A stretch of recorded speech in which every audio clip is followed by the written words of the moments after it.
자, 봅시다. 요 앞에 있는 내용을 여러분이 당연히 안 읽어봤을 거기 때문에 요거에 대해서 말씀을 드리겠습니다. 자, 뭐 새삼스럽게 마인드를요 거창하게 말할 생각은 없습니다. 왜냐? 지난 시간에 실컷 얘기했어요. 그죠? 제가 어떻게 미래가 흘러갈 것이냐 일반적인 미래 해갖고 말씀드린 적이 있습니다. 맞죠? 그래서 이제부터 판단은 여러분의 몫입니다. 어떻게 공부할 건지 어떻게 할 건지 다 각자의 몫입니다. 자, 그래서 이것보다는요 좀 더 근본적인 이야기를 좀 하려고 합니다. 근본적인 설명. 처음에 학습 마인드 써 있고 그 다음에 하단에 보면 교재 사용법 써 있습니다. 요거 잠깐 빈 페이지로 할게요. 그냥 빈 페이지. 아무것도 없는 상태. 자, 이 상태로서 좀 말씀드리겠습니다. 제가 오늘 설명드릴 내용은요 정말 기본적인 거 설명할 거예요. 영어의 근본과도 같은 것들을 설명할 겁니다. 근본이기 때문에 가장 기초이지만 바꿔서 말하면은 가장 중요한 영역이라고도 할 수 있습니다.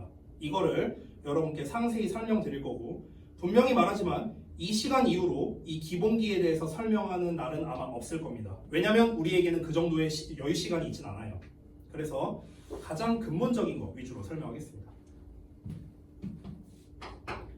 자, 영어라는 이 언어의 이해를 한번 해봅시다. 필기 안 해도 돼요. 그냥 가볍게 보시면 되겠습니다. 자, 영어라는 언어를 근본적으로 한번 이해해 봅시다. 근본적으로. 이 영어라는 언어의 시작이 뭐였을까요? 시작이 뭐였을까? 이 영어의 지금은 종주국이 이제 미국이잖아요. 미국과 영국인데요. 원래 영어의 원조는 영국입니다. 그냥 옛날 얘기 듣는다 생각하고 편하게 들으세요.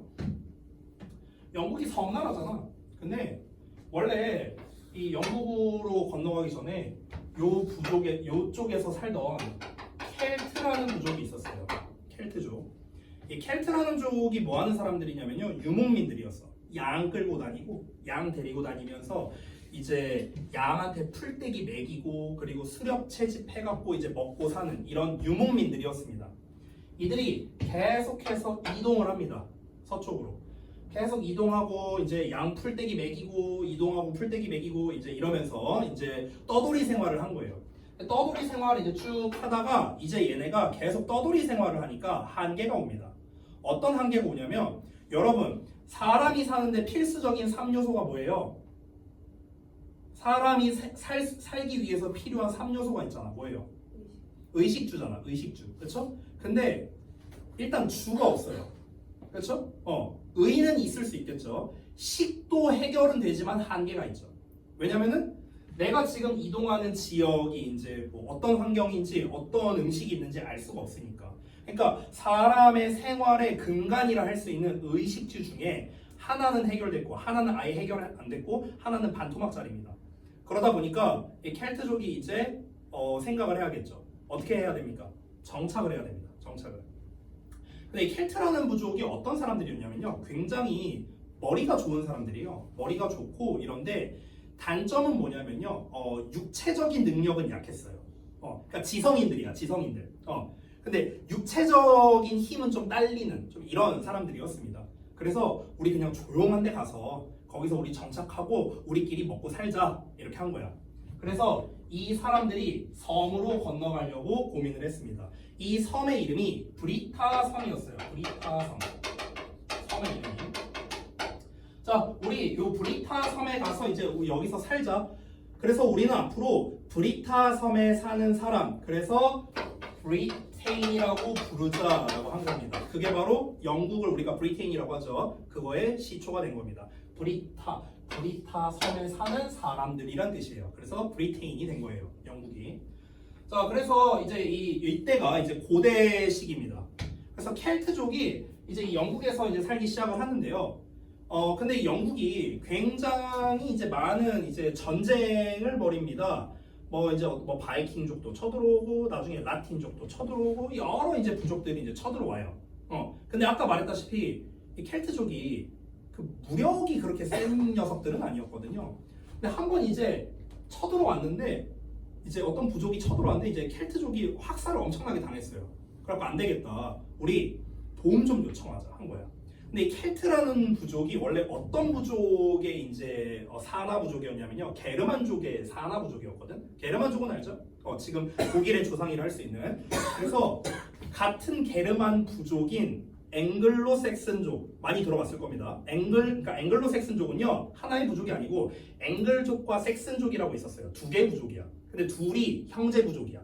사실상 하나야. 사실상 하나. 근데 얘네가 어떤 애들이냐면요 야만 전투 부족이야. 거의 드래곤볼에 나오는 사이어인이야. 이 무력이 굉장했어요. 그래서 켈트족이 요청을 합니다. 야 우리 너무 힘든데 야 우리 지금 이러다가 우리 족 다 망하겠어. 우리 같은 게르만족이 일파잖아. 우리 좀 도와줘. 그래 의리가 있지. 의리 해갖고 이제 앵글로색슨족이 갔습니다. 그래서 이걸 한 방에 정리를 해줬어요. 다 정리해줬어. 근데 이 앵글로색슨족이 어디 살고 있었냐면요 여기 남만에 굉장히 척박한 땅에 살고 있었어요. 근데 이 땅이 되게 좋은 거야. 비옥하고 살기 좋아. 그래서 앵글로색슨족이 생각합니다. 야 우리가 도와줬는데 켈트족 얘네 밥인데? 굳이 우리가 이거 도와주고 갈 필요 있어? 야, 우리가 먹자. 그럴까? 그래서 앵글족이 이 땅을 먹게 됩니다. 켈트족을 무참히 학살합니다. 그래서 얘네가 이 본토라고 하죠. 이 본토를 먹고요.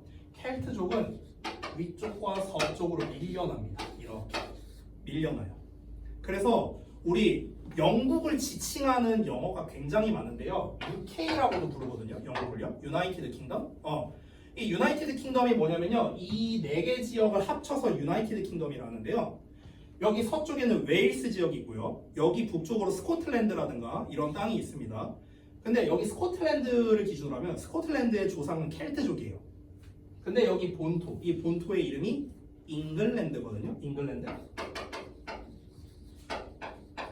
아까 앵글족이 이 땅을 먹었다고 했죠. 우리 앵글족의 땅이다 라고 해서 앵글의 땅이다. 그래서 잉글랜드가 된 거예요. 명칭이. 그래서 영국과 스코틀랜드나 웨일스나 이런 사람들의 조상이 다릅니다. 그래서 실제로 스코틀랜드 사람이 영국 사람들 되게 싫어해요. 실제로 이런 역사적인 이유가 있습니다. 자, 그래서 이제 잉글랜드로서 이제 되고요. 이제 얘네가 삶을 살아가는데, 자 그러면은 지금 내가 뻔한 역사 얘기를 하고 있는 것 같은데 지금 내가 말하고자 하는 건요 역사에 대한 이야기가 아니라 이게 언어에 어떤 영향을 끼쳤는가가 중요하거든요. 잘 봐봐. 영국은요 이 브리타 섬은요 굉장히 많은 전투와 전쟁이 있었던 곳입니다. 아까도 말했다시피 바이킹이라든가 라틴이라든가 여러 부족, 심지어 나중에 앵글족까지 굉장히 많은 부족에 의해서 침략을 받았던 그런 곳입니다. 그러다 보니까 여러 사람이 섞여 있어요. 여러 사람이 섞여 있다 보니까 말이 안 통하는 거예요. 그래서 이제 이 앵글족이 이제 땅을 먹고 난 다음에는 이제 우리가 좀 안정화 작업을 하자라는 겁니다. 안정화 작업을 했어. 근데 문제가 뭐냐? 섬나라잖아. 섬나라니까 뭐가 한계가 있냐면요. 자급자족의 한계가 있어요. 자급자족에. 그럼 얘네들은 어떻게 해야 될까요? 무역을 해야 됩니다. 무역을 통해서 각자 자기네들이 필요한 물자를 사고팔고를 해야 되는 상황입니다. 그러면 영국은 뭐가 발달할 수밖에 없냐? 일단 선박이 발달할 수밖에 없어요. 배, 그렇죠? 선박 기술이 발달할 수밖에 없고, 그리고 두 번째로는요, 얘네들이 아까 말했다시피 저기 그 무역을 이제 많이 하고 이제 자급자족도 물론 하지만 무역을 많이 하다 보니까 어떤 상인의 마인드로서 이 사람들이 발전할 수밖에 없는 거야. 한국이랑은 상황이 다릅니다. 한국은요 사실상 거의 세군 정책에 가까웠어요. 굉장히 오랜 기간 동안 다 자급자족하고 농업을 기준으로 이제 많이 발달했잖아요. 농사지었잖아. 근데 얘네들은 농사로서 발달한 게 아니라 무역으로서 발달을 한 거야. 그러다 보니까 사상부터가 다를 수밖에 없는 거예요. 얘네들은 상인의 마인드야. 상인의 마인드. 우리는 농부의 마인드예요. 이 아시아 계열은요. 됐어요? 일단 여기서부터 차이가 생깁니다. 자, 여러분이 한번 생각해봐. 여러분이 만약에 농사를 짓는다고 쳐봅시다. 그럼 농사를 지을 때 중요한 게 뭘까요?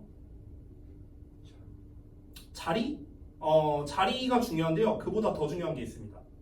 자리보다 훨씬 100만 배는 중요한 게 있어요. 뭐냐면요. 두 가지인데요. 첫 번째는 시간입니다. 시간이 중요합니다. 왜? 어느 시기에 모내기를 하고 어느 시기에 수확하고 어느 시기에 이거를 씨를 뿌리고 수확을 하느냐 이게 중요해요. 시간 파악이 중요하고요. 두 번째는요. 관계가 중요합니다. 사람 간의 관계. 왜? 농사는 혼자 지을 수 없거든요. 혼자 할 수 없잖아. 굉장히 엄청나게 큰 노동이다 보니까. 그래서 노동력이 많이 필요했거든요. 그래서 주변 내가 이제 뭐 밭을 갈거나 할 때 혼자 할 수 없으니까 주변 동네 사람끼리 굉장히 끈끈해질 수밖에 없어요. 힘든 노동을 다 같이 하니까. 그래서 관계성이 중요합니다. 그래서 실제로 우리나라가 뭐 한국인의 정이 있다, 뭐 한다, 막 이런 얘기를 하잖아요. 이게 다 농부의 마인드에서 출발한 겁니다.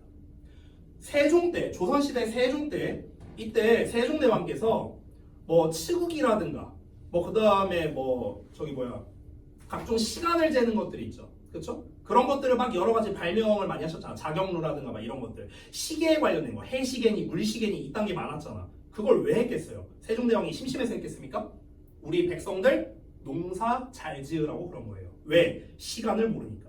됐어? 이거거든요. 자, 그래서 시간관념이 중요하고 관계성이 중요한 문화입니다. 우리나라는. 근데 영어는 아니에요. 영어는 다시 한번 뭐라? 관계성보다는요. 이득을 중요시 여겨야 됩니다. 왜냐하면 상업 문명이니까.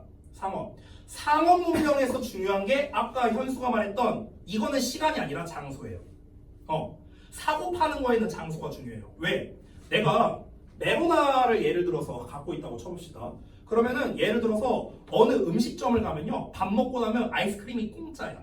예를 들어서. 그럼 여기서는 메로나가 공짜거든. 근데 내가 롯데월드를 가서 메로나를 사 먹어. 그럼 거기선 메로나가 2,000원이야. 예를 들어 내가 비행기를 타서 기내식으로 메로나를 먹어. 그럼 여기서는 메로나가 3,000원이야. 똑같은 메로나인데 뭐에 따라 달라지냐? 장소에 따라 가격이 달라지는 거예요. 됐어요? 그래서 무역이라는 건 뭐가 중요하냐면요. 장소가 중요한 거거든요.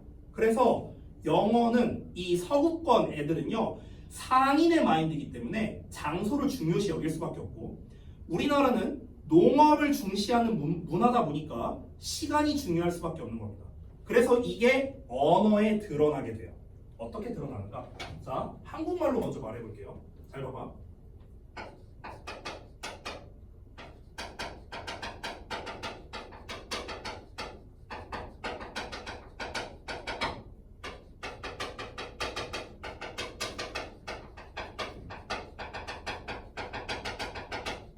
자, 두 문장을 비교해볼게요. 나는 어제 학교에 갔다. 어딜 보고 있어요? 여기 봐야지. 나는 어제 학교에 갔다. 나는 학교에 어제 갔다. 자, 둘 다 무슨 말인지 알아들을 수 있습니다. 근데 질문할게요. 뭐가 더 자연스럽게 들려요?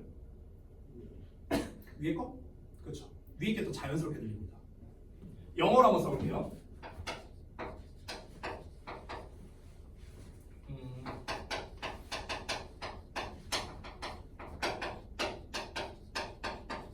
이거 쓴 거고요. 아래 거 쓸게.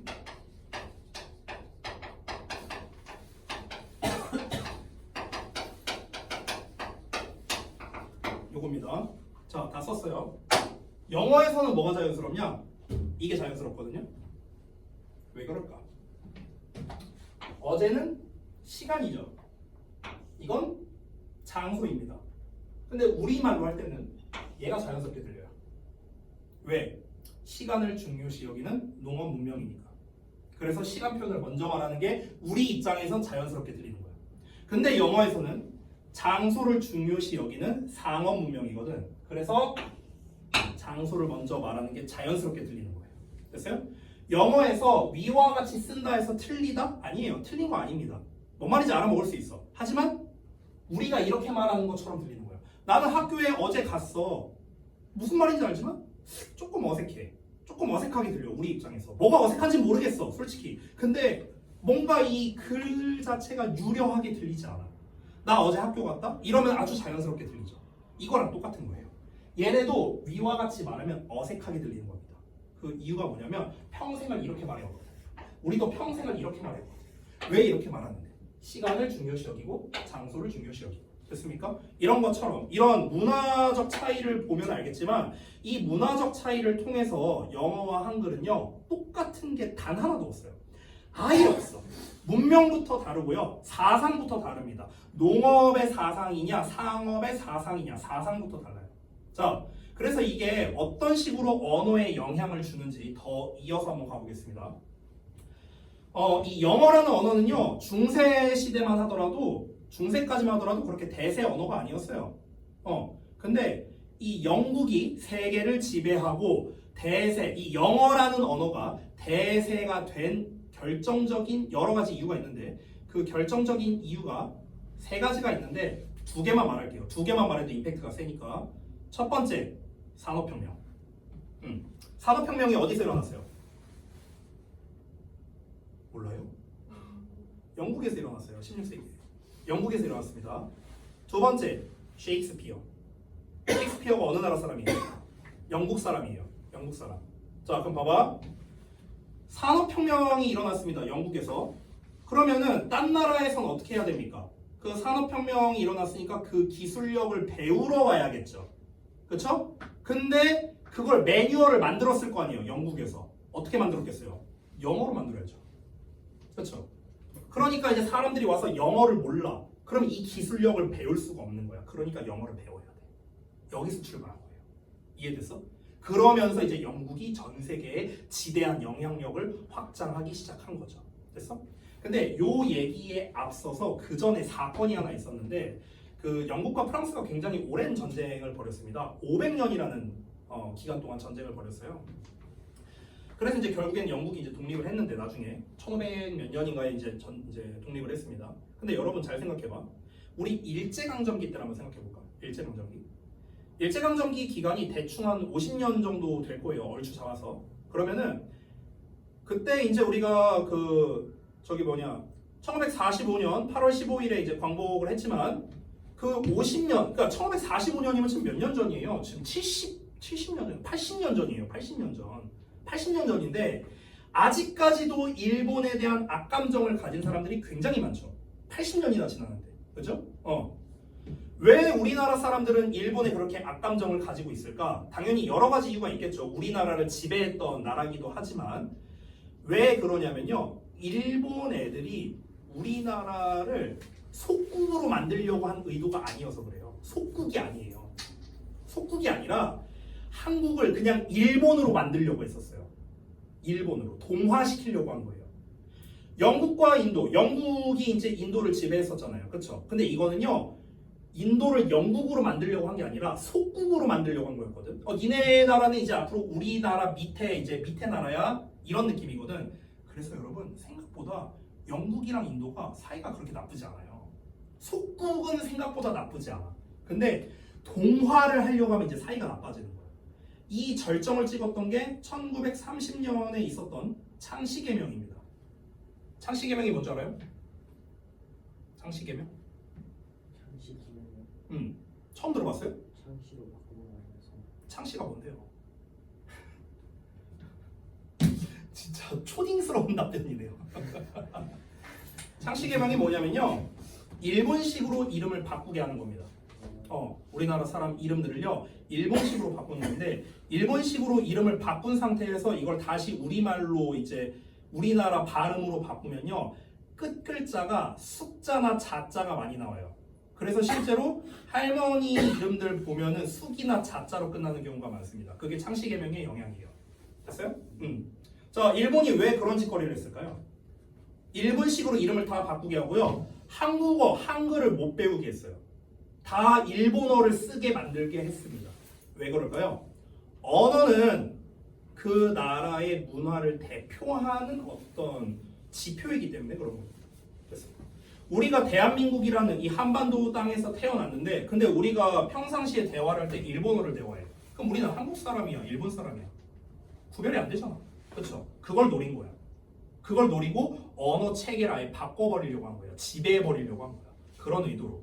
자, 프랑스도 비슷합니다. 프랑스도요, 영국을 50년도 아니고요, 500년을 지배했어요. 500년, 10배예요, 10배. 일본이 우리나라를 지배한 거에 비해서. 그래서 실제로 프랑스어가 이 영어에 지대한 영향을 끼쳤습니다. 실제로요, 여러분들 재밌는 게 그때 이제 프랑스로부터 독립을 하긴 했는데 순수 영어, 그러니까 앵글족이 사용하는 순수 영어 있죠. 이 순수 영어의 85%가 소멸했습니다. 그때. 그래서 지금 우리가 배우는 영단어들 있잖아요. 지금 우리가 배우는 영단어의 80%는 프랑스어에서 파생된 거예요. 실제로. 그러면은 니네가 한번 생각해봐. 이제 우리가 프랑스로부터 독립을 했어. 근데 우리나라 사람들, 우리나라에서 쓰는 이 언어의 85%가 프랑스어야. 그럼 굉장히 열받지 않겠니? 아니 우리 영국인데 우리가 영어를 써야지 왜 우리가 프랑스어를 써야 돼? 열받잖아. 그래서 이걸 어떻게 하는 거냐면 우리 영어 되살리기 운동하자 이렇게 한 거야. 되살리기 운동을 하니까 근데 이제 사람들이 이제 이미 쓰던 그런 말버릇 같은 게 있는데 완벽하게 바꿀 수는 없잖아. 그러니까 우리가 언어 체계를 만들자. 그러면서 이 영문법이 그때부터 시작되는 거예요. 사실상. 그럼 이때 이제 등장한 개념이 뭐냐면 우리가 흔히 수거라고 부르는 개념들이 있거든요. 수거? 자, 기브업이라는 표현이 있어요. 무슨 뜻이야? 포기하다. 포기하다죠. abandon이라는 표현이 있어요. 이게 뭘까요? 뭐라고요? 버리다, 포기하다. 같은 뜻이거든요, 둘이 같은 뜻이야. 근데 이거는 우리가 단어라고 외우고 이건 수거라고 외우죠. 보통 외울 때. 이 차이가 뭔지 알아요? abandon은요, 프랑스어에서 파생된 단어예요. give up은 순수 영어입니다. 원래 얘네가 프랑스에 지배받기 전에는요, 이런 단어가 없었어요. give up이란 표현이 없었어. 근데 얘네가 이제 어떻게 하는 거냐면 자기네만의 언어 체계를 만들자 하는 거예요. 왜냐면 프랑스어 파생된 버전이 너무 많으니까. 짜증나잖아. 그치? 그래서 그때 이 전치사란 개념이 그때 등장한 거야. 전치사나 부사란 개념이 그때 등장하면서 이제 언어 체계를 하나씩 확립한 거죠. 근데 아까 전에 뭐라 했습니까? 영국은요, 여러 번의 침공과 전쟁 끝에 여러 사람이 살고 있어요. 여러 사람이. 그러다 보니까 이제 이 모든 사람들이 다 공통적으로 언어를 쓸 만한 체계를 만들어야 되는데 근데 여기 문법 다르고 여기 문법 다르고 여기 문법 다르고 이러면은 대화가 안 통할 거 아닙니까? 그래서 영국에서는 우리 통일된 언어 체계를 만들자 대신에 우리가 다 이해하기 쉽게 하자 이렇게 만든 거예요. 이해하기 쉽게. 그래서 원래는 얘들아 그 중세 영어 때 이 프랑스가 영국을 침공하고 있었던 그 시대만 하더라도요. 우리가 지금 외우는 동사 3단 변화 있잖아요. 동사 3단 변화가 지금은 어떻습니까? 동사에 이디형 붙는 게 훨씬 많죠. 그렇죠? 근데 그때는요. 불규칙이 80% 이상이었어요. 불규칙 변화. 근데 복잡하잖아. 불규칙이 엄청 많잖아. 그러니까 이거 우리 이렇게 복잡하게 하지 말고 그냥 퉁치자. 그래서 대부분 이디로 퉁치게 된 거예요. 이 사건 이후로. 됐어요? 자, 그래서 지금 이제 그렇게 이제 영문법 체계가 이제 생겨나기 시작하고 프랑스에 대한 이제 저항적인 운동으로서 수거라는 개념이 탄생하고 그리고 부정사, 동명사, 분사라는 준동사 개념이 그때 등장하기 시작한 겁니다. 그때부터 이 영어라는 언어가 이제 막 발전을 하고 있었는데 거기에 정점을 빵 하고 찍은 게 아까 말했던 산업혁명 그리고 이제 아까 말했던 종교개혁이라든가 또는 이제 셰익스피어의 문학작품이라든가 됐어? 이런 것들이 아주 지대한 영향을 끼친 거죠. 그러면서 사람들이 이제 순서가 바뀌게 된 거야. 이제 영국으로 배우러 와야 돼. 영어를 배워야 돼. 영어를 모르면 얘네 나라의 기술을 습득할 수가 없어. 이런 이제 사태까지 벌어진 겁니다. 그러면서 이제 계속해서 이제 영어가 전 세계에 영향력을 행사하는 시점이 이제 그 16세기 이후로 쭉 지금까지 전해져 내려오고 있는 것입니다. 자, 제가 지금 되게 길게 긴 템포로 설명했는데 이 영어라는 언어를 우리가 이해를 해야만 이거를 제대로 받아들일 수 있기 때문에 제가 이렇게 길게 설명을 했습니다. 상인의 마인드에서 출발한다 라던가 그리고 이 영어라는 이제 그 영국 사람들이 이제 지배를 받았던 그런 시점 때문에 전치사가 나오게 됐고 부정사가 나오게 됐고 이제 이런 것들에 대해서 설명을 드렸습니다. 자, 제가 영어를 옛날에 공부할 때는 궁금했던 게 이거였어요. I have apple. 난 사과를 가지고 있다. 맞는 말이죠 문법적으로. 뭐가 맞아요? 틀렸어요. 이렇게 써야 맞습니다. 또는 이렇게 써야 맞습니다. 그냥 I have an apple 하면 틀리거든요. 됐어요? 즉 영어에서는요. 한 개냐 여러 개냐를 꼭 명시를 해줘야 돼요. 근데 우리나라에서는 이렇게 명시하진 않죠. 나 사과 갖고 있어. 나 사과들 갖고 있어. 이러진 않잖아요. 우리가 굳이 사과들이라고 표현하진 않잖아요. 그죠? 그냥 사과를 갖고 있다 이렇게 표현을 하죠. 우리나라는요 개수에 그렇게 민감하지 않습니다. 왜? 농사짓는 농업 문명이었으니까. 쌀은 셀 수가 없어요. 그 한 알갱이 언제나 세고 있습니까? 그죠? 그러니까 개수가 중요한 개념이 아니라니까. 근데 얘는 어떻습니까? 상업 문명이잖아요. 사고 팔아야 될 거 아니야. 그럼 내가 한 개를 팔면 한 개에 대한 값어치를 받아야지. 두 개를 팔면 두 개에 대한 값어치를 받아야 될 거 아닙니까? 그렇기 때문에 개수에 굉장히 민감할 수밖에 없는 언어라는 거예요. 됐어? 그러니까 이러한 역사적인 사실들이 언어에 다 고스란히 반영이 되어 있다라는 겁니다. 왜냐하면 언어라는 거는 그 문화를 대표하는 표현이기 때문에 그런 것입니다. 자, 그래서 이 영어라는 언어의 이해를 위해서 쭉 이렇게 길게 설명을 했는데, 자 그러면 지금부터 본격적으로 한번 해보겠습니다. 아까도 제가 잠깐 말했지만 영어랑 한글은요 본질적으로부터 다릅니다. 겹치는 요소가 단 하나도 없어요. 자 일단 가장 크게 다른 요소가 뭐냐면 바로 구조가 다릅니다.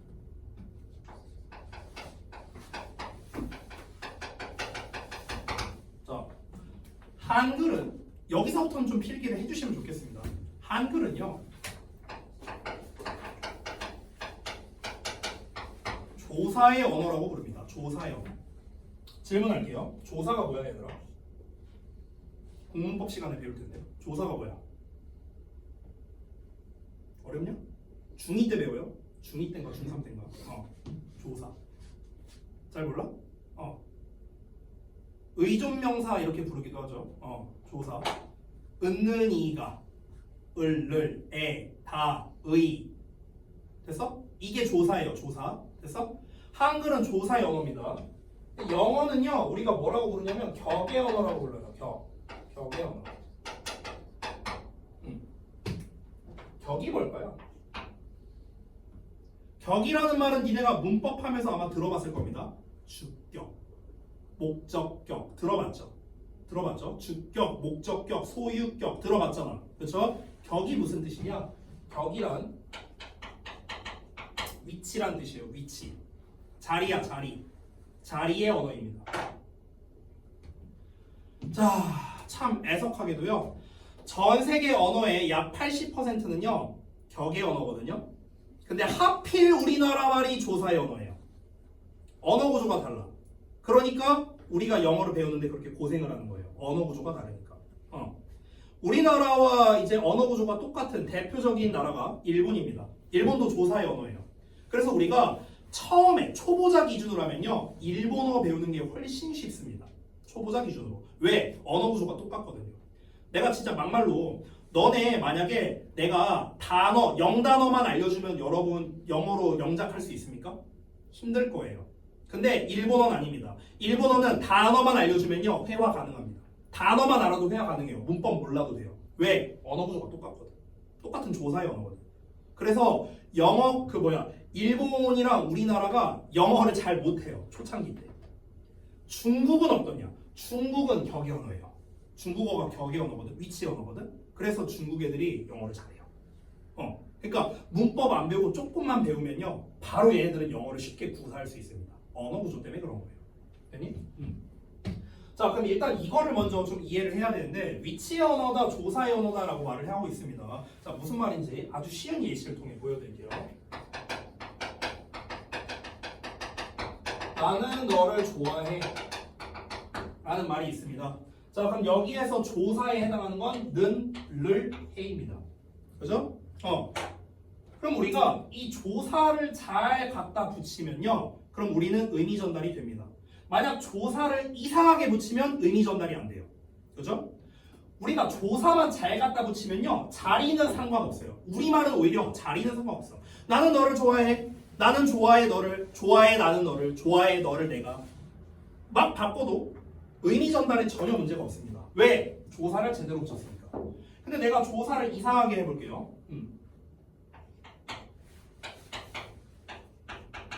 이렇게 한번 써볼게. 나의 너가 좋아하냐? 뭔 말이에요 이게?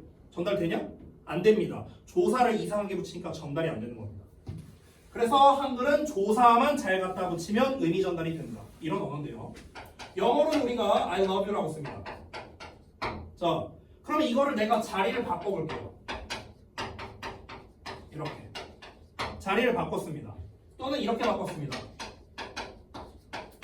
자, 자리를 막 바꿨어요. 자리를 바꾸면 뭐다? 전달이 안 됩니다. 왜 그러냐? 영어는 자리마다 해석이 정해져 있어요. 자리마다. 됐어? 우리말은 그딴 거 없어. 자리마다 정해져 있는 게 아니라 이 조사의 의미가 정해져 있는 거예요. 조사의. 됐어요? 우리가 똑같은 친구라는 단어를 써도 친구는이냐, 친구를이냐, 친구의냐, 친구에게냐 뒤에 뭘 쓰냐에 따라 의미가 달라지잖아요. 그렇죠? 그러니까 우리말은 조사를 잘 보시는 게 중요하다고. 근데 영어는 그런 게 아니라고. 영어는 friend를 여기다 쓰냐, 여기다 쓰냐, 여기다 쓰냐, 여기다 쓰냐 자리에 따라서 해석이 달라지는 거예요. 됐어? 그렇기 때문에 영어는 뭐가 중요하다? 위치 선정이 중요한 거예요. 우리말은 위치 선정 안 중요해요. 조사만 잘 붙이면 된다고. 영어는 뭐라고요? 자리를 잘 잡아야 됩니다. 됐어? 자, 그래서 여러분이 영어라는 언어를 이해할 때 처음에 이해해야 되는 건 뭐냐면 결국 정리하자면 이겁니다. 자, 결국 결론은 뭡니까? 영어는 자리 선정이 중요하다. 이게 일단 첫 번째입니다.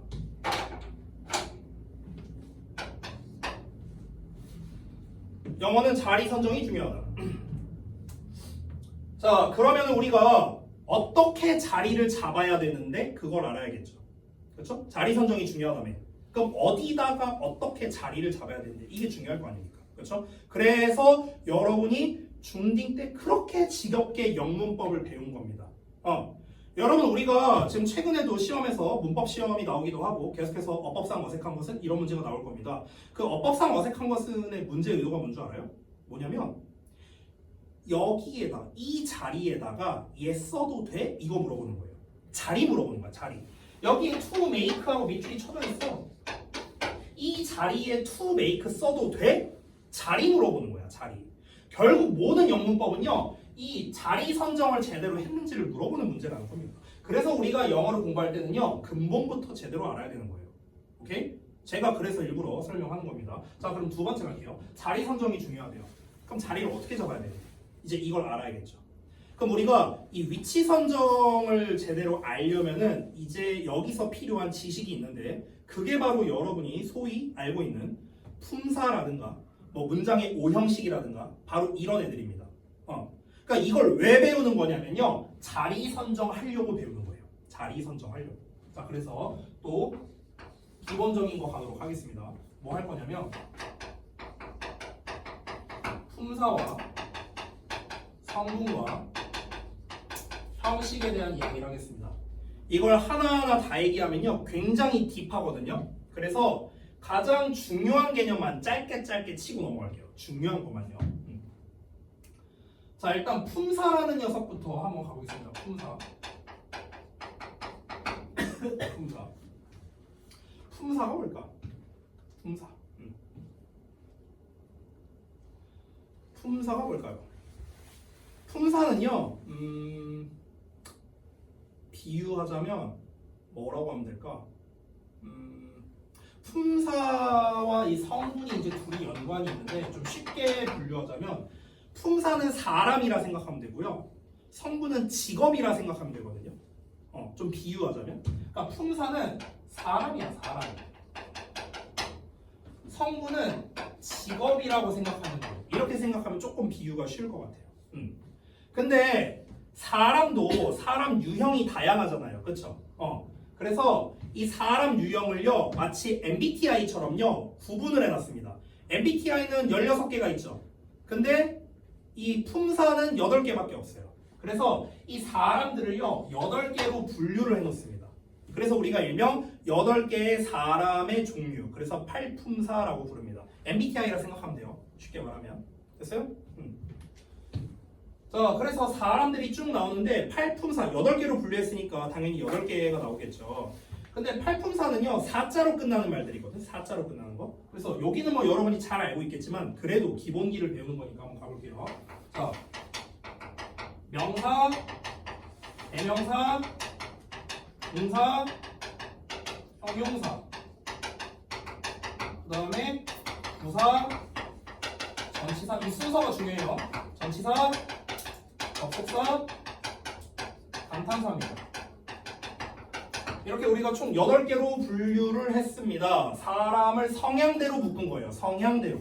자, 명사 성향인 사람 여기, 대명사 성향인 사람 여기, 부사 성향인 사람은 여기. 됐어요? 이렇게 MBTI 분류하듯이 분류를 한 겁니다. 자, 근데 제가 여기서 딱 반띵을 할 겁니다. 여러분 실제로 그 MBTI 그 해보면요, 그 제가 어디서 봤던 것 같은데 그 우리나라의 MBTI 통계 뭐 이런 거 있거든요. 그래서 우리나라에 어떤 MBTI가 맞냐 이렇게 MBTI 많은 순으로 이렇게 쭉 있더라고. 뭐 E 머시기가 1순위고 I 머시기가 2위고 뭐 이렇게 통계가 있습니다. 자, 그러면 사람을 이렇게 8개로 분류를 했을 때 그러면은 가장 많은 분포도를 가지고 있는 게 바로 요 순서인데요. 특히 위에 있는 4마리 있죠. 여기가 가장 대세예요. 대세. 그러니까 대세 성향이야. 대세 성향. 가장 많은 MBTI. 우리나라에 가장 많은 MBTI. 여기는 조금 적은 MBTI, 소수 MBTI 이렇게 생각하면 됩니다. 됐어? 자, 그러면 여러분 잘 봐봐. 성분은 내가 직업이라고 했잖아요. 그렇죠? 그럼 이 사람들이 어떤 직업을 가질 수 있느냐가 성분이라고 생각하면 돼요. 이 성분이라는 건 총 5개가 있습니다. 직업이 5개밖에 없어요. 얘네들은 전부 다 어자로 끝나는 말들이거든. 그래서 우리가 잘 알고 있는 주어, 서술어, 보어, 목적부터 쓸게요. 목적어, 보어, 수식어입니다. 총 이렇게 5개의 직업이 있습니다. 5개의 직업. 자, 그러면은 봐봐. 여기 명사대명사 있죠. 얘는 이름도 비슷하잖아. 그래서 명사대명사는 사실상 한 세트인데요. 요 사람들이 가장 많거든요. 가장 많아요. 가장 많은 성향이야. 가장 많은 MBTI야. 그래서 얘네가 할 수 있는 직업의 선택 폭이 넓어요. 직업이 5개가 있잖아. 근데 명사대명사는 주어도 할 수 있고 목적어도 할 수 있고 보어도 할 수 있어. 선택의 폭이 넓어. 자, 그런데 동사라는 녀석이 있어. 동사라는 녀석은 서술어의 역할을 해. 서술어라는 직업을 가질 수 있어. 형용사는 2가지 직업을 가질 수 있어. 보어 직업 가능하고 수식어 직업 가능해. 2개 지원할 수 있어. 마지막으로 여기 부사, 이 부사라는 놈도 수식어라는 직업을 가질 수 있습니다. 자, 그럼 정리하자면 이겁니다. 지금 제가 이렇게 품사와 성분, 어떤 사람이 어떤 직업을 가질 수 있는가를 관계도를 그렸는데요. 이 관계도 있죠. 제가 이렇게 관계도 그린 거. 이게 영문법의 기초 오브 기초입니다. 기본 오브 기본이야. 우리가 배우는 모든 어법 있죠. 모든 어법은 여기서 출발합니다. 여기서 출발하는 거예요. 우리가 지금 하고자 하는 게 구문독해인데요. 이 구문독해를 설명할 때는요, 필연적으로 제가 문법을 설명할 수밖에 없습니다. 필연적으로 반드시 설명을 해야 되는데, 근데 그 문법을 니네가 알아먹으려면은 얘를 알아야 돼요. 얘를 모르면은 못 알아먹습니다. 니네가. 이거는 수학으로 따지면 뭐냐면요, 더하기 빼기예요. 더하기 빼기. 됐어? 우리가 더하기 빼기 모르고 어떻게 수학을 합니까? 그죠? 그래서 요 품사와 성분 간의 관계도를 기억하는 게 굉장히 중요합니다. 이거는요, 기초예요, 기초. 기본. 자, 명사는 주, 목, 보의 역할을 한다. 동사는 서술어의 역할을 한다. 그래서 우리가 편의상 주어, 서술어를 안 하고 주어, 동사라고 표현하죠. 그리고 보어는, 목적어는 얘기했고, 형용사는 보어와 수식어의 역할을 한다. 마지막으로 부사는 수식어의 역할을 한다. 이렇게 정리할 수 있겠습니다. 그럼 얘네 셋은 직업을 가질 수 없어요? 네, 직업을 가질 수가 없습니다. 얘네들은요. 그래서 얘네들은요, 좀 따로 노는 애들이에요. 따로 노는 애들. 됐어? 그러니까 정규 직업이라기보다는요, 좀 따로 노는 3마리라고 생각을 하시면 되겠습니다. 자, 그러면 지금 품사 얘기했고 성분 얘기했습니다. 근데 아까 처음에 제가 여기서 뭐라 했냐면요, 영어는 자리를 잘 잡는 게 중요하다고 했습니다. 그럼 여기에서 이제 제가 이 문장의 오형식에 대해서 얘기를 할 건데요. 문장의 오형식. 이 오형식은 사실 제가 그냥 가볍게 할게요. 가볍게. 여러분도 대충은 알 테니까. 자, 우리가 흔히 1형식은 주어 동사, 2형식은 주어 동사 고, 3형식은 주어 동사 목적어, 4형식은 목적어 2개, 오형식은 목적어 보어 하나씩 이렇게 쓰거든요. 그렇죠? 이 정도는 알 거 아닙니까? 이 문장의 오형식을 문장의 정확한 명칭을 쓸게요. 문장의 오형식. 이 문장의 오형식을 왜 배울까? 이딴 걸 왜 할까? 주어, 동사, 목적어, 뭐 목적격 보어, 주격 보어 막 이런 거 하잖아. 이딴 걸 왜 하는 거야? 왜 하는 거냐면요. 이 자리에 맞게 써라라는 거예요. 이 자리에 맞게 써라. 됐어? 왜? 영어는 자리가 중요하니까. 됐어? 영어 문장이 처음에 등장합니다. 그럼 처음엔 전부 다 주어로 시작하네요. 그럼 여러분 잘 봐봐. 주어라는 직업을 가질 수 있는 놈은 명사밖에 없어요. 대명사도 포함되지만 일단 명사밖에 없습니다. 그럼 일단 영어는 뭘로 시작하는 거야? 명사로 시작하는 거야. 됐어? 그 다음에 다 똑같이 동사가 나오죠. 그렇죠? 동사 서술어입니다. 서술어. 그래서 일단은 문장 영어 문장 처음에는 주어를 쓰고 두 번째에는 동사를 써라. 자리 알려주는 거야. 우리가 이거 배우는 이유는 뭐냐? 자리 알려주는 거야. 그럼 요 자리에는 해석을 어떻게 해라? 은는이가 붙여 해석해라. 요 자리는 뭐뭐다라고 붙여서 해석해라. 자리마다 해석이 정해져 있다고요. 자리마다. 됐어? 우리말이랑 다르다고. 그럼 나머지 얘네들이 이렇게 나오잖아요. 이거를 제가 좀 더 다른 쉬운 비유로 좀 설명을 드리겠습니다. 자, 좀 다르게 비유를 해볼게요. 잘 봐봐. 이 문장의 오형식을요. 성분과 형식을 묶어갖고 이번에는 제가 햄버거라고 한번 비유해볼게요. 햄버거라고 한번 비유해보겠습니다. 그럼 여기에서 주어, 서술어, 목적어, 보어, 수식어가 있는데 여기 위에 있는 네 마리 있죠. 이 네 마리는요. 필수 재료야. 필수 재료. 얘는 추가 재료거든. 그러니까 햄버거로 비유하자면 주어는 뭐냐면 빵이야. 비유하자면 얘는 패티예요. 굳이 비유하자면 목적어는 뭐라고 할까?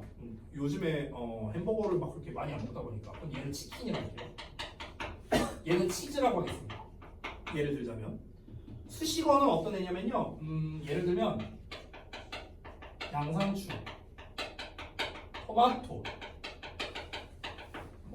소스, 피클 이런 애들입니다. 자, 이게 수식어입니다. 자, 그럼 정리 좀 해볼게요. 잘 봐. 여러분, 햄버거를 만드는데 가장 기본 재료가 뭐예요? 가장 기본 재료. 이거 없으면 햄버거 못 만들어. 빵. 또 빵만 있으면 햄버거 만들 수 있어? 고기, 패티가 있어야겠죠. 빵과 패티가 있어야 됩니다. 이게 햄버거죠. 이게 햄버거의 가장 기본이죠. 그래서 빵과 패티가 있어야만 문장의 오형식, 즉 햄버거라는 완성품을 만들 수 있는 거예요. 그래서 다 주어 동사가 있는 거예요. 됐어? 둘 중에 하나만 빼더라도 햄버거를 만들 수 없습니다. 절대로 못 만들죠. 그렇죠? 여기에 고기가 없으면 그냥 빵이죠 뭐. 빵이 없으면 그냥 고기죠 뭐. 햄버거라고 우리가 부르지 않잖아. 그죠? 자, 근데 빵 고기만 있어요. 맛이 있겠냐? 맛이 없어요. 맛대가리가 없습니다. 자, 그래서 이걸 맛있게 하기 위해서 첨가물을 넣습니다. 첨가물. 그 첨가물이 수식어예요. 됐어? 주어 동사만 있어. 이걸로 만들 수 있다니까? 햄버거 만들 수 있다니까? 근데 맛대가리가 없을 거 아니야. 그래서 뭘 자꾸 넣는 거야. 양상추도 넣고 토마토도 넣고 소스 넣고 피클 넣고 막 넣는 겁니다. 근데 여러분 우리가 피클을 1개 넣든 2개 넣든 3개 넣든 4개 넣든 솔직히 별 차이 없잖아. 그렇죠? 물론 차이는 있겠지만 몇 개 넣든 내 마음이잖아요. 만드는 사람 마음이잖아요. 소스를 한 바퀴 돌릴 거냐, 한 바퀴 반 돌릴 거냐, 내 마음이잖아요. 그렇죠? 이게 햄버거라는 걸 만드는 데 영향이 있냐는 거야. 영향 없어요. 됐어? 즉 수식어는요. 그래서요. 얼마를 넣든 또는 어디에다 넣든 별 상관이 없다는 겁니다. 그래서 수식어는요. 어느 자리에든 들어갈 수 있어요. 됐어? 어느 자리에든 들어갈 수 있고요. 몇 개든 들어갈 수 있습니다. 자, 만약에 우리가 주어를 2개 써볼게요. 이렇게 한번 써볼게요. 지금 문장의 오형식에 이런 형태 있습니까? 없습니다. 왜? 햄버거 만들 때 그러면 이렇게 되는 거예요. 이렇게 되는 거야. 빵이 하나 더 들어간 거잖아. 그렇죠? 이러면 이상하잖아. 그렇죠? 그냥 하나 빼버려야죠. 됐어? 하나 빼버려야 돼. 근데 여기에 피클이 1개 들어가든 3개 들어가든 뭔 상관입니까? 햄버거 만드는 데는 아무 지장 없다니까? 그죠? 그러니까 수식어는 어디다 쓰든 상관없고 얼마나 쓰든 상관없다는 거야. 이해되죠? 그럼 얘네들은 먼저 한번 보자. 목적어 보어. 자, 예를 들어서 내가 치킨버거를 시켰어. 근데 안에 치킨이 안 들어있어. 말이 되냐? 말이 안 되죠.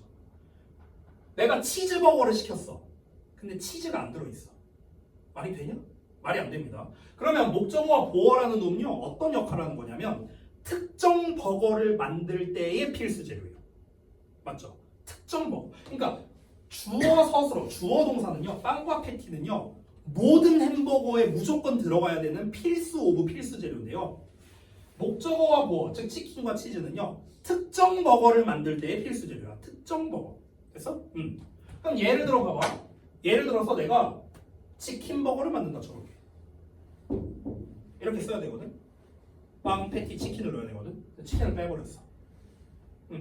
그러면은 애들이 이렇게 아는 경우가 있더라고. 선생님, 주어 동사 목적어에서 목적어가 빠졌으니까 일형식이랑 똑같네요?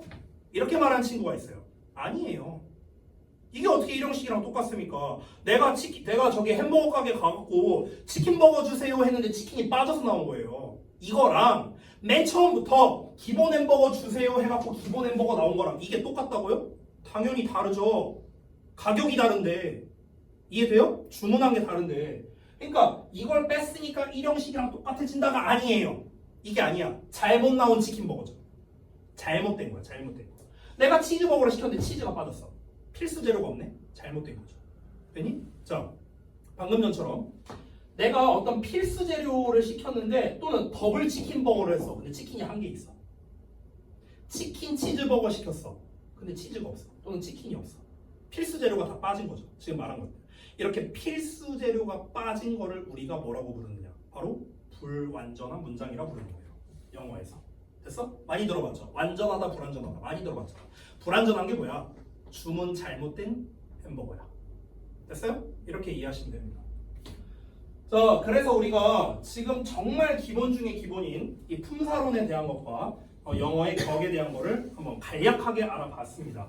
자, 그러면은 우리가 영어를 해석을 할 때 이제 중요시 여겨야 되는 게 뭐냐면 얘가 지금 주어 자리냐 동사 자리냐 또는 목적어나 보어 자리냐 또는 수식어냐 이거에 따라 해석하는 방식이 달라진다라는 것. 왜? 자리마다 해석이 정해져 있으니까. 됐어요? 이거를 말하기 위해서 이렇게 길게 제가 빌드업을 한 겁니다. 됐니? 자, 그러면은 우리가 기본적 자리는 이거밖에 없는데 기본 자리는. 근데 문제는 뭐냐면 가장 큰 문제가 얘거든요. 수식어. 왜냐면 수식어는 너무 많아요. 너무 많아. 아니 지금 얘네들은 재료가 딱 하나씩인데 얘는 엄청 많잖아. 그러다 보니까 수식어를 어디다가 얼마나 쓰느냐에 따라서 이 영어 문장이 길어지는 거예요. 됐어? 그리고 심지어 이럴 수도 있습니다. 얘도 달라질 수 있어. 빵도. 예를 들어서 빵을 원래 햄버거 번이라고 부르죠. 햄버거 빵이 이렇게 있는데 근데 나는 좀 차별화를 두고 싶어서 먹물빵으로 하고 싶어. 이럴 수도 있잖아. 그럼 빵 자체가 바뀌는 거네. 먹물빵으로. 그렇죠? 이럴 수도 있잖아요. 햄버거 얘기를 하자면. 그러면은 이 주어 자체가 달라질 수도 있고요. 또는 버거킹에 있는 햄버거 빵은 이따만해요. 너무 크게 하긴 했는데 어쨌든 이따만해. 근데 뭐 맥도날드 같은 데 있는 거는 요만합니다. 그럼 이 두 개가 똑같다라고 할 수 있어요? 아니잖아. 사이즈부터 다른데. 그렇잖아. 그러면은 사이즈도 다릅니다. 같은 빵이지만 사이즈가 달라지는 경우도 있다라는 거예요. 즉 이런 거에 따라서 햄버거의 퀄리티가 결정되는 거죠. 다시 한번 말할게요. 영어도 똑같습니다. 똑같은 주어, 즉 똑같은 명사이지만 명사를 한 개 쓰느냐 아니면 명사를 길게 쓰느냐에 따라서 이 길이가 달라지는 거고요. 그래서 목적어 보어도 다 마찬가지입니다. 얘네를 짧게 쓰느냐 길게 쓰느냐에 따라서 길이가 달라질 수 있는 겁니다. 그리고 재료를 내가 얼마나 많이 넣느냐에 따라 달라질 수도 있는데 근데 얘들아 우리가 일반적으로 햄버거가 클수록 부속 재료가 많이 들어갈 수밖에 없거든요. 그렇죠? 그러면 마찬가지로 영어 문장을 만들 때도 주어나 목적어나 보어를 조금 길게 썼어. 그럼 여기에서도 우리가 햄버거 빵 자체가 막 이제 커지니까 여기에 들어가는 부속 재료도 더 많아질 수밖에 없는 거야. 그래서 영어 문장은 길어질 때요 증폭돼요. 증폭돼. 주어가 길어져? 그럼 그에 맞춰서 수식어도 길어져. 됐어? 목적어가 길어져? 그럼 빵이 그만큼 커졌으니까 그만큼 부속 재료도 더 많이 들어가야 돼. 됐어? 그래서 얘네 자체가 길어질 수도 있는데 그 길어지는 만큼 얘네도 많아진다. 그래서 영어 문장이 길어진다는 거야. 됐어? 근데 이거를 근본만 놓고 보면 어떻습니까? 근본만 놓고 보면 이게 다라는 거예요. 근본만 놓고 보면. 그럼 일단은 우리가 영어 문장을 해석할 때 얘네가 해석을 잘 못하는 이유가 뭐냐면요. 크게 두 가지거든요. 첫 번째는 뭐냐면 단어를 몰라요. 좀 더 쉽게 말할게요. 어떤 재료를 썼는지 몰라. 그래서 맛을 모르는 거야. 재료를 모르는 거고요. 단어를 모르고요. 두 번째는 뭐냐면요. 재료는 다 알아. 어떤 재료가 들어갔는지는 알아. 근데 먹는 법을 모르는 거예요. 즉 어떻게 해석을 해야 되는지를 모르는 겁니다. 왜 해석을 못하느냐? 각 자리마다 해석이 정해져 있는데 그걸 모르는 거야. 그러니까 니네가 해석이 안 되는 거예요. 됐어요? 그래서 우리는 얘를 기반으로 해서 일단 여러 가지를 이제 해석하는 연습을 해야 되는데 이걸 다 하려고 하면 너무 종류가 많잖아요. 뭐 거의 책으로만 따지면 400페이지 이상을 해야 됩니다. 우리가 공부를요. 그래서 그거를 우리가 짧게 하기 위해서 제가 딱 4개 강으로 나눴어요. 그게 그 교재에 있는 겁니다. 4개가. 그래서 딱 4개 강만. 이것만 익히지 않는 겁니다. 다 합쳐봤자 95문장밖에 안 돼요. 95문장. 그래서 그 4개 강에 있는 내용을 일단 우리가 숙지를 좀 하고요. 그리고 처음에 1강이 이거거든요. 1강이 5형식 구조예요. 5형식 구조에서 설명할 거는 생각보다 적습니다. 그래서 제가 요거를 설명을 드리고 그 다음에 바로 해석하는 연습을 해볼 겁니다. 어떤 식으로 해석하는 게 정확한 건지. 알겠죠? 이런 식으로 하나씩 해보자고요. 자, 빌드업 하느라 되게 길었는데 시간이 좀 지났으니 잠깐 쉬었다가 1강 바로 한번 해보겠습니다.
사람 없겠지.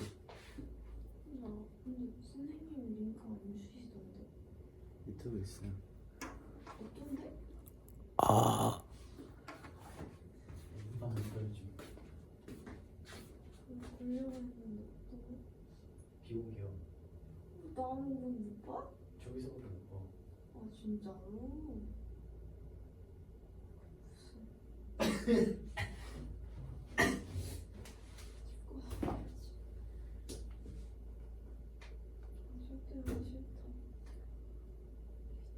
청팀 팀.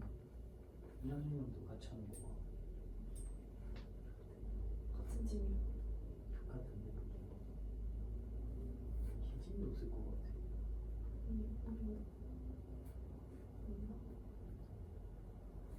기진이 없을 것 같아. 아무것도 없잖아. 아니 그냥 반티부터 나가는데. 근데 하와이 나가. 피자집 알바하고 너무 어려운데.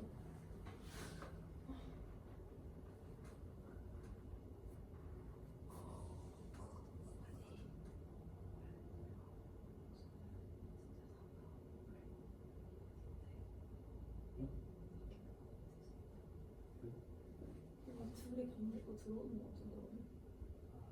그래 오늘은 맨날 같이 있긴 해.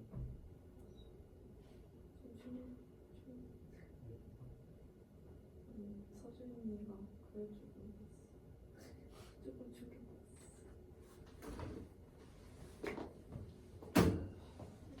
아니 나 아까 렌즈 빠졌다.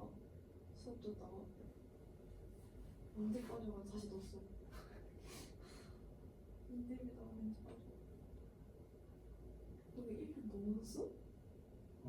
와 진짜 시간 진짜 빠르다. 근데 애들이 유니폼 입고 무슨 일이야? 되게 조금 입고 단체 사진 찍기 미친놈. 그럼 그걸 입고 그 위에 그걸 입어. 바지는 모르고. 바지를 입는다고? 그 바지? 나 진짜 입지 마 진짜. 왜? 진짜 네 양은 전하고 싶을 것 같아.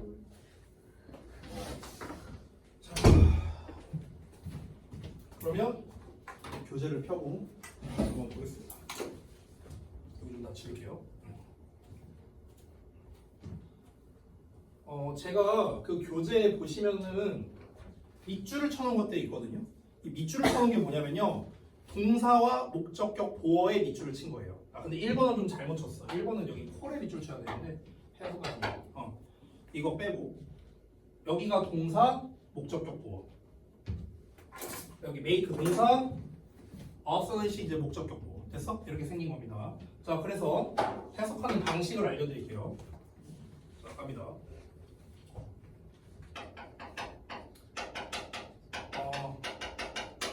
모형식 구조는 여러분이 잘 알다시피 주어, 동사, 목적어, 목적격, 보어로 구성이 되어 있습니다.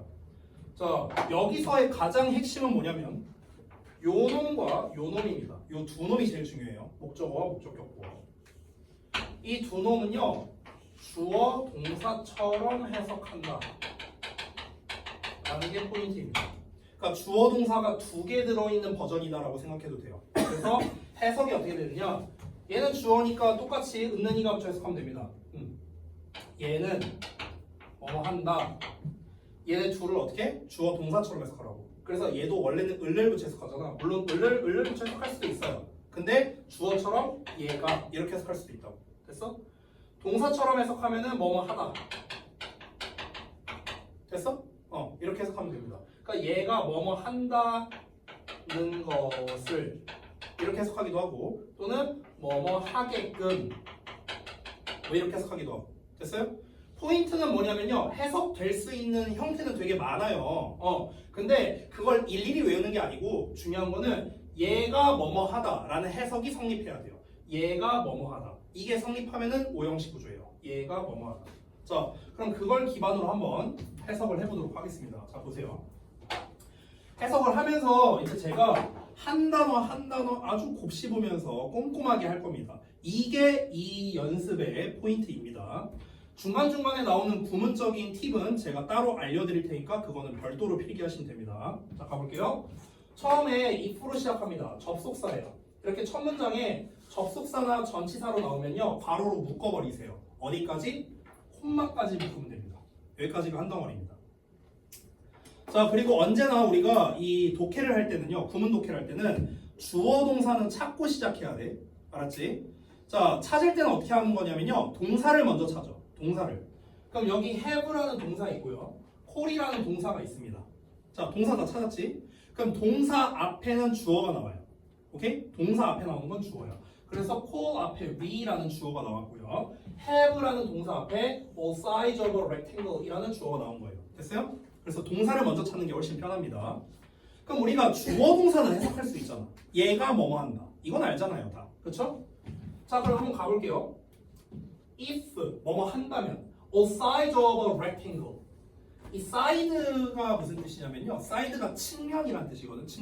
측면인데 이게 우리가 변이라는 뜻도 있어요. 변. 너네 중학교 2학년 때 이런 거 배웠을 거야. SAS 합도 이런 거 배웠을 거야. 이게 뭔 뜻이에요? 맞아요. 이게 사이드고요, 이게 앵글이에요. 앵글. 됐어? 그래서 두 개의 변과 하나의 각이 똑같은 합동. 그게 이제 SAS 합동이죠. 그래서 여기서 사이드가 변. rectangle이라고 하는데 여기 앵글이라는 단어 보이죠? 앵글이 각인데요. rectangle은 직사각형이라는 뜻입니다. 자, 그러면은 직사각형, 하나의 직사각형의, 5분은 보통 의로 해석하니까 직사각형의 모든 변들이 주어니까 은는이 겹친 거야. 변들이 가지고 있다면, 뭐뭐 한다면, the same length, 똑같은 길이를 가지고 있다면 우리는 부른다. 자, 여기 밑줄 친 게 목적격 보어라고 했죠, 제가 아까. 그럼 앞에 있는 건 자연스럽게 목적어가 되겠네? 맞지? 그럼 이 둘을 어떻게 해석해라? 주어, 동사처럼 해석하라고. 그럼 얘를 주어, 동사처럼 해석해 볼게. 그것이 정사각형이다. 그것이 정사각형이다. 그래서 주어, 동사처럼 한 거야. 우리는 부른다. 그것이 정사각형이다. 라고만 붙여주면 돼요. 우리는 그것을 정사각형이라 부른다. 되니? 이렇게 하면 됩니다. 포인트는 주어, 동사처럼 해석한다는 거예요. 보통 학생들이 주어랑 동사랑 목적어까지는 해석하는 법을 다 알거든? 근데 보어를 잘 몰라요, 해석을요. 보어 해석의 정석은 뭐냐면 이렇게 해도 됩니다. 원래 보어라는 거의 정석은요, 상태거든요, 상태. 보어라는 게. 우리가 흔히 내가 이제 학생들한테 보어가 뭐냐라고 물어보면 100에 99명은 보충 설명이에요 이렇게 말을 해요.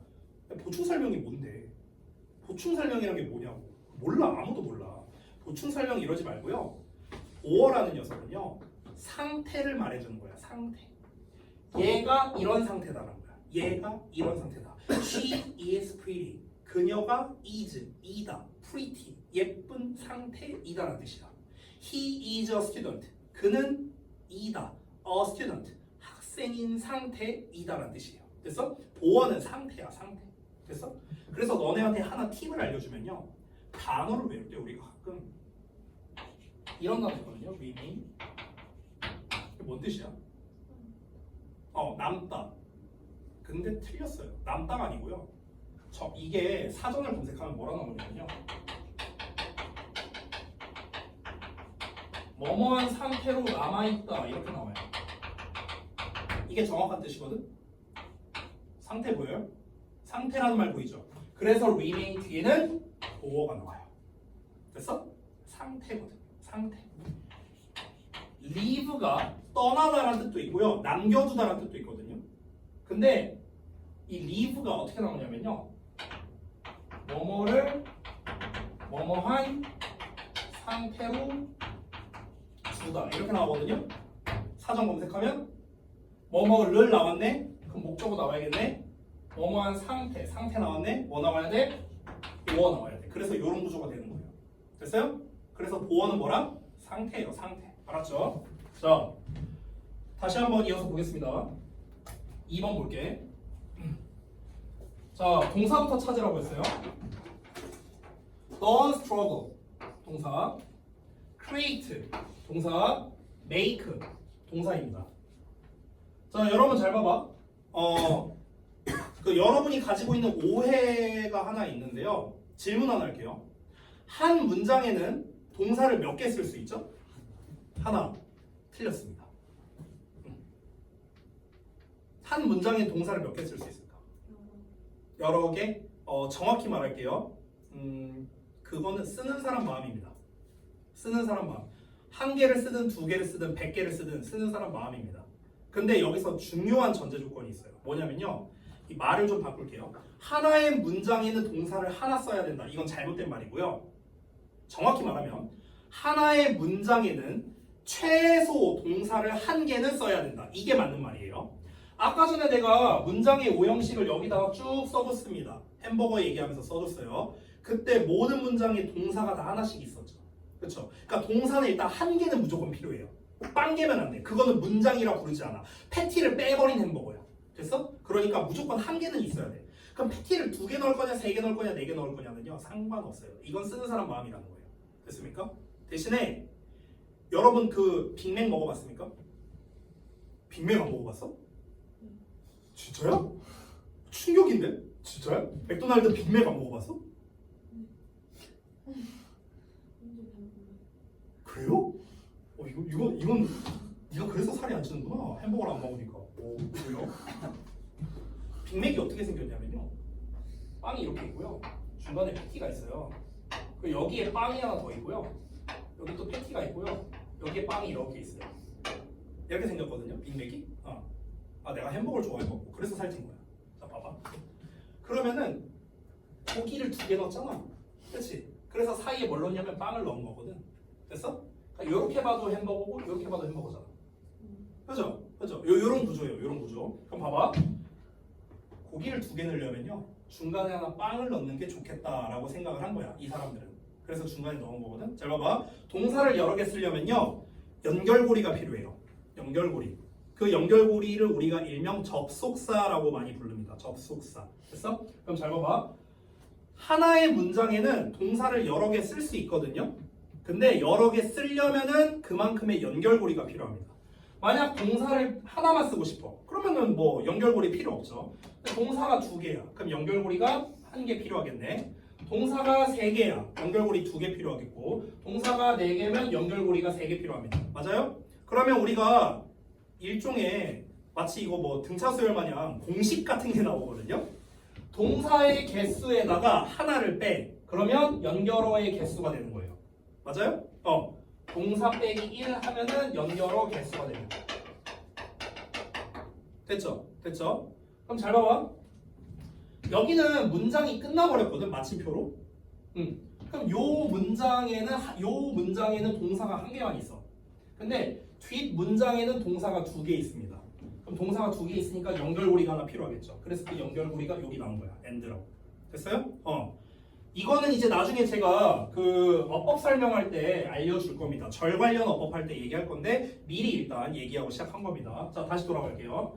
자, 그럼 일단은 각 문장에 동사가 하나씩 나왔습니다. 그럼 동사 찾았으면 내가 주어 찾으라고 했어요. 자, 앞을 보니까 주어가 없고요. 앞을 보니까 주어가 없습니다. 선생님 instead 주어 아니에요? 아니에요. 여러분, 우리가 주어와 동사를 쓸 때는 이렇게 콤마를 붙이지 않습니다. 알겠죠? 이렇게 문장 처음에 시작하는데 콤마 붙어 있으면 다 수식어야, 수식어. 됐어? 문장 처음에 전치사 in으로 시작하잖아. 콤마까지 수식어라고, 수식어. 됐어? 자, 그럼 얘도 앞에 주어가 없네요? 지금 다 주어가 없네? 주어가 없는 동사 원형으로 시작합니다, 문장이. 이런 걸 우리가 뭐라 부릅니까? 명령문이라고 부릅니다. 명령문. 그럼 명령문은 어떻게 해석해야 되냐면 뭐뭐 해라라고 해석하는 거야. 뭐뭐 해라. 됐죠? 명령하는 거야, 말 그대로. 자, 그럼 첫 문장 볼게요. 모를 만한 단어 다 해보겠습니다. In order to는요, 투부정사의 대표적 표현 중 하나입니다. 뭐뭐 하기 위해서입니다. change, 바꾸기 위해서. 뭐를? 하나의 existing paradigm. existing은요, exist가 원래 무슨 뜻이야? 존재하다. 존재 아닙니다. 존재하다야. 존재하다. 동사예요. 존재하다.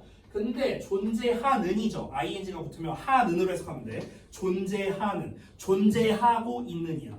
존재하고 있다는 거는 이미 있다는 뜻이거든요. 그래서 기존의 이렇게 해석이 되는 거예요. 그렇죠? 그럼 기존의 패러다임을 바꾸기 위해서. 질문. 패러다임이 뭐야, 얘들아? 그러니까 뭐냐고. 패러다임이 뭐야? 패러다임 이게 뭐야? 의자가 뭐야? 의자요. 이거랑 뭐가 달라? 1 더하기 1이 뭐야? 1 더하기 1이요. 이게 뭐야? 패러다임이 뭐예요? 그러니까 정확한 사전적 용어는 몰라야 되는데 어떤 느낌이에요? 패러다임이라는 것 자체가? 많이 들어봤을 거 아니야. 이거 국어 비문학에서도 되게 많이 나오는 표현인데. 패러다임.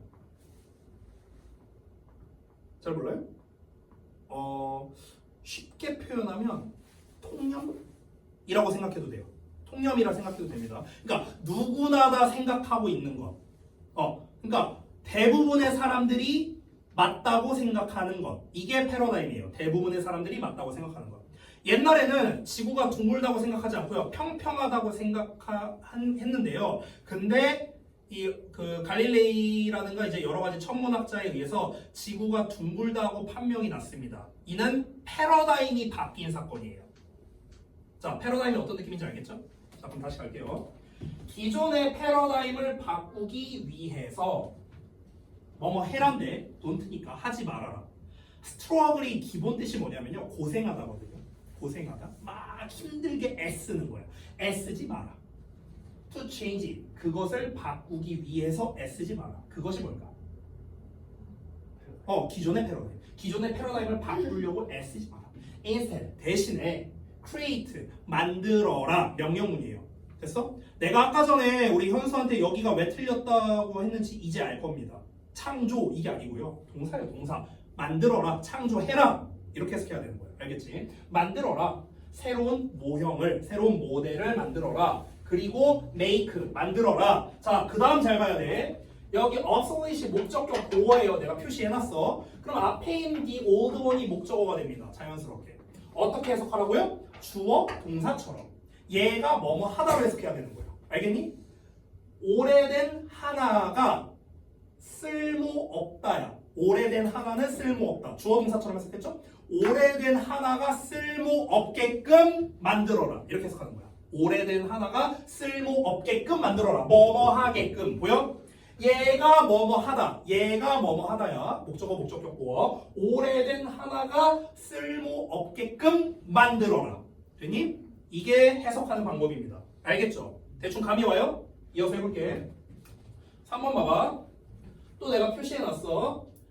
자, 동사나 체크하면서 시작하라고. 동사 여기만 있고요. close가 목적격 보어야. closer도 목적격 보어야. 그럼 자연스럽게 앞에 있는 놈이 목적어. 얘도 목적어. 벗은 연결해주는 거니까 묶을게요. 됐어? 이렇게 됩니다. 자, 이번에도 동사 앞에 주어가 없습니다. 무슨 문? 명령문. 뭐뭐 해라야. 뭐뭐 해라. keep. 유지해라. 얘가 뭐뭐 하다야. 얘가 뭐뭐 하게끔 유지하고 얘가 뭐뭐 하게끔 유지해라. 됐어? 주어 동사처럼. Your friend. 너의 친구들을 가까운 상태로 유지하라는 거야. 가까운 상태. 내가 지금 상태라고 해석했네. 보어니까. 됐어? 기본 해석으로 한번 해봤어 이번엔. 너의 친구들을 가까운 상태로 유지해라. 그러나 너의 적들을 더 가까운 상태로 유지해라. 이렇게 되는 거예요. 됐어요? 할 수 있겠죠? 4번 해볼게. Diplomatic discussions were planned. Were planned. 수동태. 동사 나왔고요. To persuade the rival nations to return to the negotiating table. 동사가 없습니다. 얘밖에 없어요. 자, 그러면은 지금 여기에서 이렇게 동사가 하나만 나왔는데도 불구하고 문장이 엄청나게 깁니다. 이런 경우에는요. 지금 여기 보시면 to persuade라고 to 부정사 나왔거든. 그럼 여기를 묶어버려. 이렇게. 근데 여기도 보면 to 부정사 나왔거든. 잘 봐봐. 지금 여기 체크되어 있는 부분이 뭐라? 목적격 보어라고. 얘는 이렇게 표시할게요. 목적격 보어야. 그럼 앞에 있는 the rival nations가 뭐예요? 목적어야. 목적어. 됐어? 그럼 자연스럽게 앞에 있는 persuade가 동사의 역할을 하는 거야. 물론 실제로는 동사가 아니죠. 왜냐면 to 부정사니까. 동사 아닙니다만 동사랑 비슷한 애예요. 자, 그러면 우리가 이 4번 문장 해석할 때 포인트는 뭐냐면 여기야. 여기. 여기가 포인트야. diplomatic discussions 몰라도 돼. 단어 몰라도 돼. 내가 diplomatic이 뭔지 모르는 상태로 해석해볼게. 이게 외교의 이런 뜻이거든. 근데 모른다고 생각하고 한번 해석해볼게. diplomatic discussion들은 은는이가 주어니까. 됐어? 동사 앞에 있는 게 주어잖아. diplomatic discussion은 were planned. 계획됐다. 계획됐다. 투부정사. 투부정사는 해석이 다양한데요. 대부분 하기 위해서가 제일 많이 해석돼요. 하기 위해서. 하기 위해서. persuade가 뭐야? 설득하다. 설득하기 위해서. 자, 얘네 둘을 어떻게 해석해라? 얘가 뭐뭐 한다. 얘가 뭐뭐 한다. 봐봐. 라이벌 국가들이 돌아온다야. 라이벌 국가들이 돌아온다. 됐어? 라이벌 국가들이 돌아오게끔 설득한다요. 됐어? 라이벌 국가들이 돌아오게끔 설득하기 위해 계획된다. 됐어? 이제 남은 거 이제 부수적인 거야. 어디로? 여기서 투는 뭐뭐로 어디로 돌아온다? 네고시에이팅 테이블로. 네고시에이팅이 협상하는 이란 뜻이거든. 그래서 우리가 당근마켓 같은 거 거래할 때 네고 가능이라고 써놓습니다. 협상 가능하다는 뜻이죠. 그래서 협상 테이블로 이렇게 되는 거야. 협상 테이블로 돌아오도록 설득하기 위해서 계획되었다. 됐냐? 자, 5번 봐봐. 동사 체크하라고 했어요. 항상 시작은 이거야. 동사. 그 다음에 또 어디냐? 동사가 enable 동사. make 동사. 동사가 3개 있네? 연결어 몇 개? 2개 나와야 돼. 찾아봐. 연결어.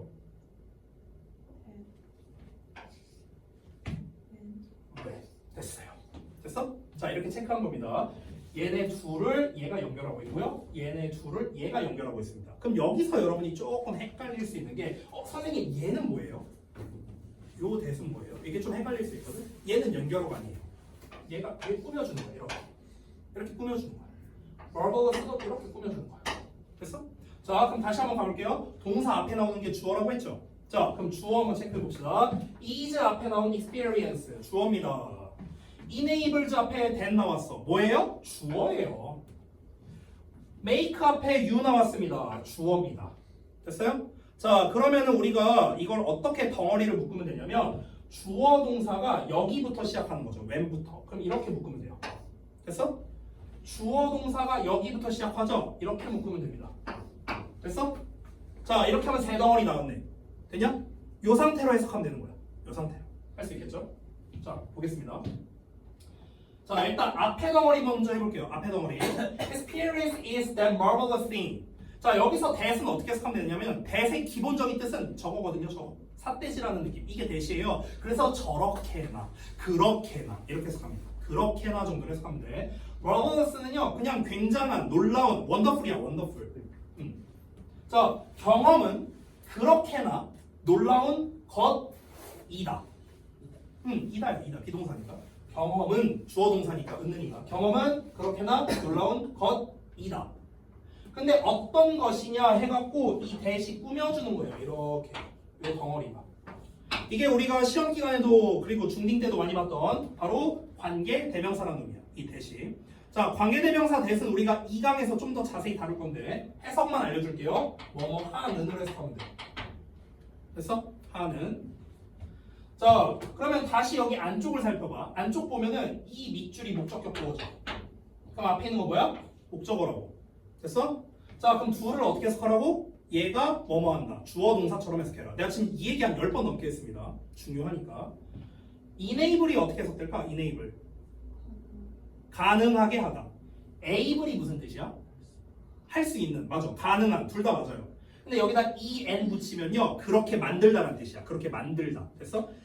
able은 가능한. en이 붙으면은 가능하게 만들다야. 알겠죠? 그럼 봐봐. 너가 인식하다야.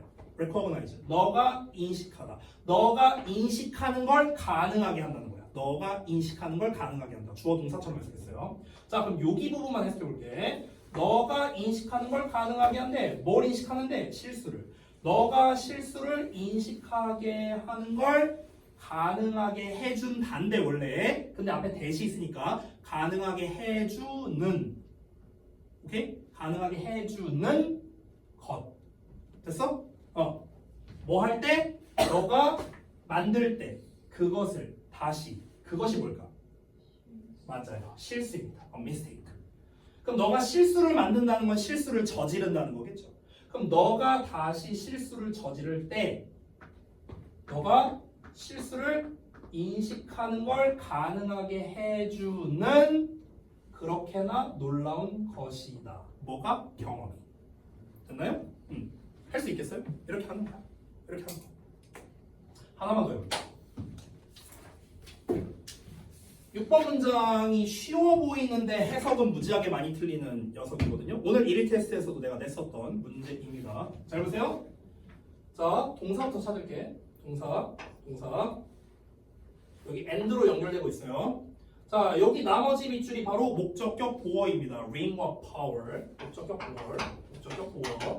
그러니까 목적격 보어 앞에 있는 놈이 뭐라? 목적어라고. 계속 지금 똑같은 거 하는 거야. 얘가 뭐뭐 한다고 해서 하는 거야. 얘가 뭐뭐 한다, 얘가 뭐뭐 한다. 됐어? 자, 동사 앞에 나오는 건 주어입니다. 그래서 I 주어 나왔고요. 선생님, 여기 앞에는 주어가 없어요. 왜? 얘랑 똑같거든요. 똑같으니까 두 번 안 쓴 겁니다. 여기 I 생략된 거야. I so야. I so. 됐죠? 자, 이렇게 표시 다 했어요. 그럼 남는 게 있잖아. 뭐가 남죠? 남으면 그냥 묶어버려. 됐어? 자, 한번 해볼게. 나는 들었다. 얘가 뭐뭐 한다. 야. 얘가 뭐뭐 한다. 여기도 어떻게 하는 거야? 얘가 뭐뭐 한다. 주어 동사처럼 해석하라고요. 똑같잖아요. 지금 계속 똑같은 거 하는 거야. 벨이 링 한다야. 링이 울리다야. 울리다. 울리다. 그럼 벨이 울리는 것을 들었다야. 벨이 울리는 걸 들었다. 그리고 봤다. 모든 사람이 쏟아져 나온다. 모든 사람이 쏟아져 나온다. 주어 동사처럼 해석했죠. 모든 사람이 쏟아져 나오는 것을 봤다야. 됐냐? Into the halls. 복도로. 됐냐? 그러니까 지금 내가 6문장 하면서 공통적으로 계속해서 한 게 뭐냐면요. 이 목적어 목적격 보어를 아직은 얘네가 구별을 못할 수 있어. 그래서 내가 목적격 보어에 밑줄을 쳐준 거야. 그럼 목적격 보어 밑줄 쳐줬으니까 자연스럽게 앞에 있는 놈은 목적어가 되고 얘가 뭐뭐 한다라고 해석을 할 수 있다면은 그 다음부터는 껌이라는 거예요. 됐니?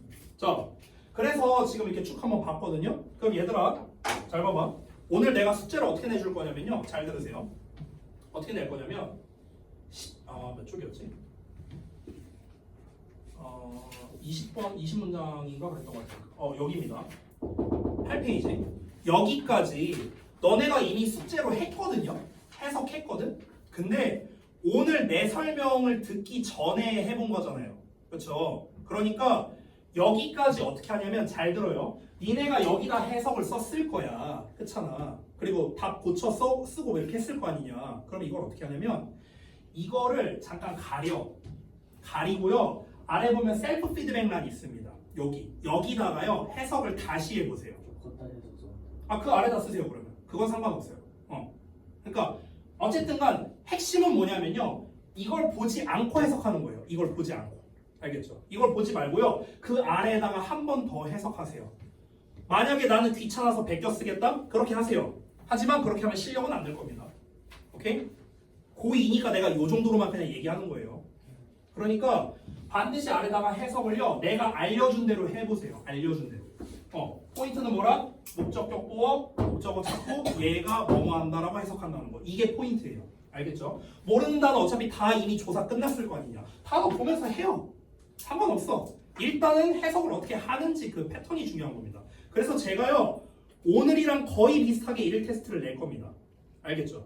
이거를 다음 시간에 여러분이 잘 수행을 하시면 되겠습니다. 다음 시간에 그래서 1일 테스트에 페널티를 줄 겁니다. 잘 못 보면은 제 시험 볼 거예요. 거의 그러니까 여기 1강에서만 낼 거예요. 1강에서만. 알았지? 그러니까 연습 잘 해오시라는 겁니다. 단어는 알려줘요? 웬만한 단어는 알려줄 겁니다. 중요한 거는 해석하는 패턴이니까. 근데 토시 하나 틀리면 그냥 바로 나가리예요. 알았어요? 정확하게 해석을 해야 됩니다. 알겠죠? 오케이. 그래서 연습 많이 하시고 수고들 하셨고요. 그 단어 페널티 다 안 된 거죠? 두 분 다. 네. 마무리해서 저한테 보내세요. 수고들 했습니다. 저 뭐냐 옷?